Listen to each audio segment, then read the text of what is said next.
I think the fear is uncertainty. I think that's the reason why there is a billion-dollar industry now teaching people how to become more present. And the irony is if we would have been able to live in the present 100,000 years ago in the savannas of Africa, we would have gotten eaten by the lion that we didn't see coming. Living in the present is not evolutionarily advantageous. You know what's advantageous is the fact that we can imagine future scenarios.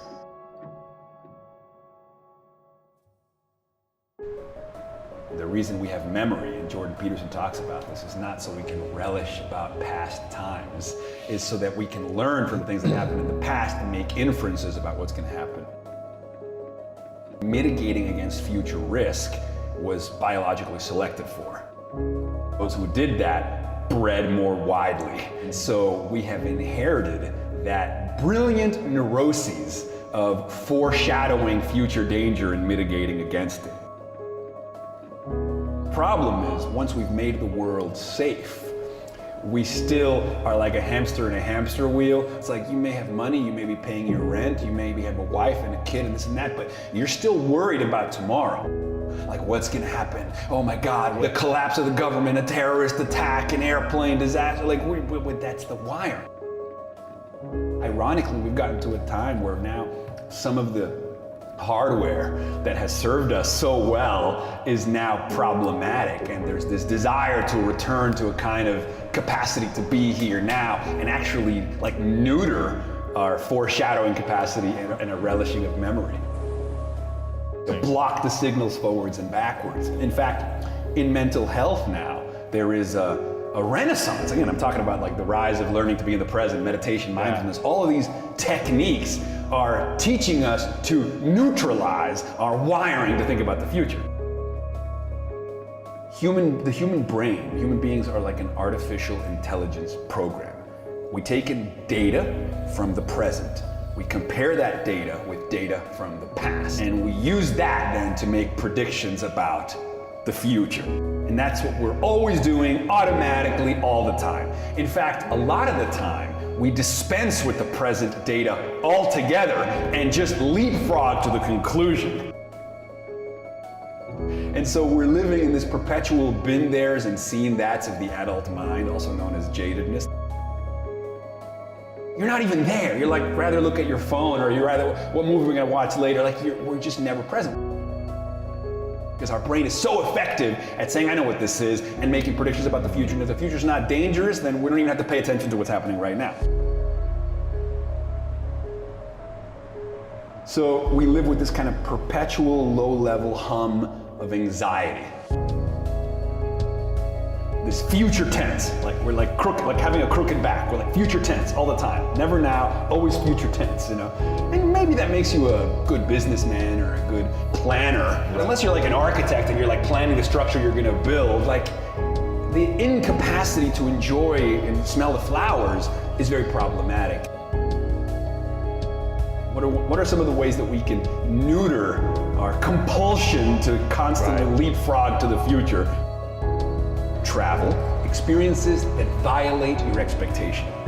Art, what these things do is they block all signals forwards and backwards.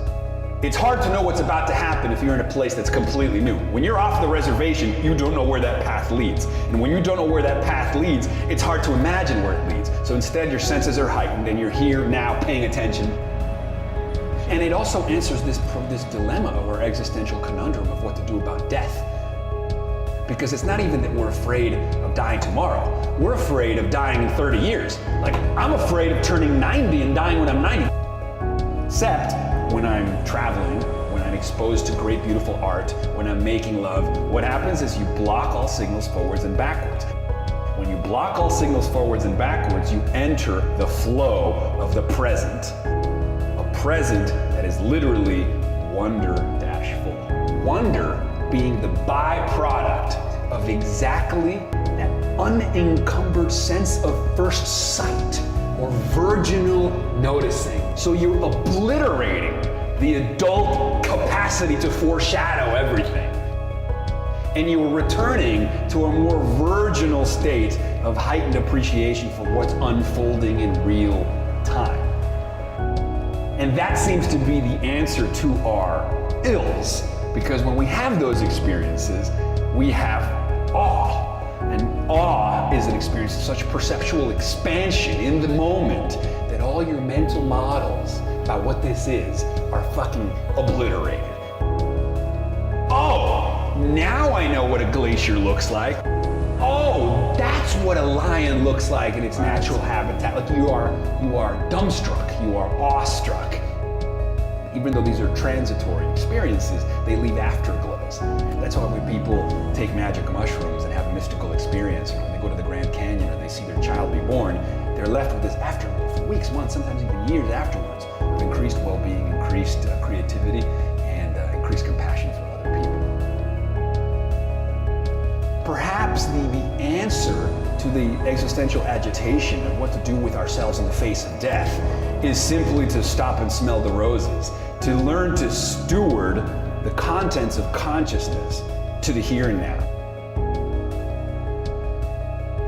When we get caught up in like the excessive rumination and overthinking, to not get caught up in routine or patterns of thinking.